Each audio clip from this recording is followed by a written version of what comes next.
Hello, I am George Rodriguez, a senior business manager in Latin America and founder of kPaGold, a consultancy focused on helping small and medium-sized businesses remain competitive in increasingly demanding value chains. When the subject is ESG, traceability and compliance, I usually ask owners of exporting SMEs or suppliers of large groups. If your biggest customer today asked, within 5 days, for all evidence of origin, working conditions and environmental impacts of your chain, would you be able to deliver? Most of the time the answer is a mix of silence and concern. What is happening in 2026 is that the criteria for being inside or outside a global chain are changing. A recent article on the wave of supply chain scrutiny points out that by 2026, the greatest ESG pressure will not come only from local laws, but from international customers. Large buyers, especially in Europe, the US and Japan, are taking standards such as EUDR or CSRD and CSDDD, a climate and human rights regulations, and translating them into a very simple requirement for the supplier. Prove that you meet our sustainability standards or we cannot buy from you. This completely changes the game for the SME.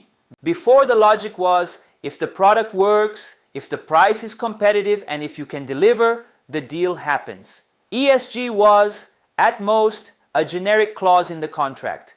Now ESG has become an entry filter, and this filter passes directly through two words: traceability and compliance. Let us translate this in a practical way in 4 parts. 1. What large customers are requiring in 2026. 2. How this pressure reaches the SME. 3. What traceability and compliance mean in practice. 4. The pros and cons of this new reality for your business. 5. What large customers are requiring in 2026. Global compliance reports show that 2026 is not just more regulation, but connected regulations that converge on the same point: reliable data and digital traceability. In Europe, for example, the EUDR requires companies to prove that raw materials such as soy, coffee, cocoa, timber, rubber, and derivatives are not associated with deforestation, with traceability back to the origin and geolocation. The CSDDD and other due diligence standards reinforce that large companies will have to map their chain, identify environmental and human rights risks, and act against non-compliant suppliers. The CSRD and associated standards make it necessary to report with auditable data ESG impacts not only of the company's own operations, but also of the supply chain. In parallel, analyses indicate that the United States and Canada are also advancing on traceability requirements, combat against forced labor, transparency on chemicals and PFAS, and climate reports, which pressures large companies to know much more about their suppliers. The common denominator of these initiatives is a single one: if it is not traceable, it does not pass. 1. How this pressure reaches the SME. You might think, George, but my company is small. These laws are for giants. I am not in scope. From a formal point of view, this is often true.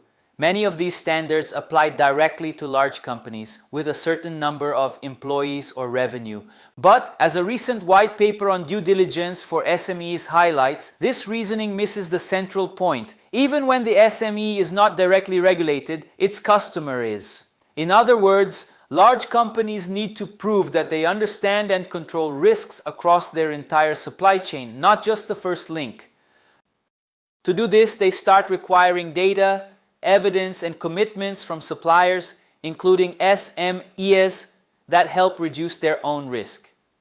If the SME cannot deliver, the large customer looks for another supplier who can. A specific report even states that in 2026, due diligence stops being something that the SME does only for the government and becomes a condition to remain in the value chain. So even if your CNPJ does not appear in the text of the law, your name starts to appear in supplier qualification forms, in risk assessment spreadsheets, and in your customer's supplier audits. 2. What traceability and compliance mean in practice. Let us take this out of the abstract. When we talk about traceability for large customers, we are talking about the ability to know where your critical raw material came from, origin, region, producer, and eventually geolocation. Prove that it is not associated with prohibited practices such as illegal deforestation, child labor, or degrading conditions. Record and organize this information in formats that can be shared with the customer, often on digital platforms or integrated systems. When we talk about ESG compliance in the chain, we are talking about having minimum documented policies, environment, human rights, decent work, anti-corruption, and ensuring that they are communicated and applied. Keeping basic records, trainings, safety inspections, internal audits, certificates of critical suppliers, non-conformity reports, and action plans. Responding to customer questionnaires and audits with consistent information based on evidence and not just on generic statements. In addition, market analyses show that we are moving from a model of PDFs and spreadsheets to platforms and integrated data, often with the use of AI, blockchain, and digital product passports.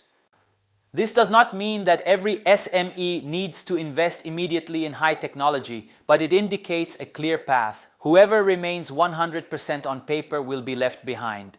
3 pros and cons of this new reality for your business. From the point of view of a senior business manager specializing in SMEs, I see this change with 2 lenses. On one side, the challenges or cons.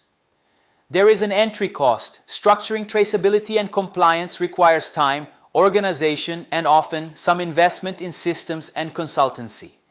The SME needs to deal with a regulatory learning curve, understanding acronyms, deadlines, scopes, and expectations in a scenario that is not trivial. There is a risk of capability misalignment. Studies show that under pressure, many SMEs end up increasing their ESG discourse faster than their practice, generating a talk-walk gap and a risk of involuntary greenwashing. On the other side, the opportunities or pros. SMEs that organize early around traceability and compliance have a greater chance of becoming preferred suppliers for large customers, precisely because they reduce perceived risk. The discipline of ESG data in the chain brings internal gains, better visibility of risks, costs, operational efficiency, and improvement opportunities. In some markets, banks and funds are starting to offer differentiated conditions for companies with structured ESG, which can be reflected in access to credit and more competitive capital. At the end of the day, the question is not whether you like these rules or not. The question is, do you want to play the game of large customers? Or do you want to remain restricted to less demanding niches with less value added and greater competition on price? If your ambition is to grow in global chains, traceability and compliance are no longer optional. They are your new entry and permanence passport. I am Jorge Rodriguez, a senior business manager in Latin America. At kPaGold, our role is precisely to help SMEs make this turn, to move from supplier paperwork to a model in which traceability and compliance become strategic differentials in the relationship with large customers.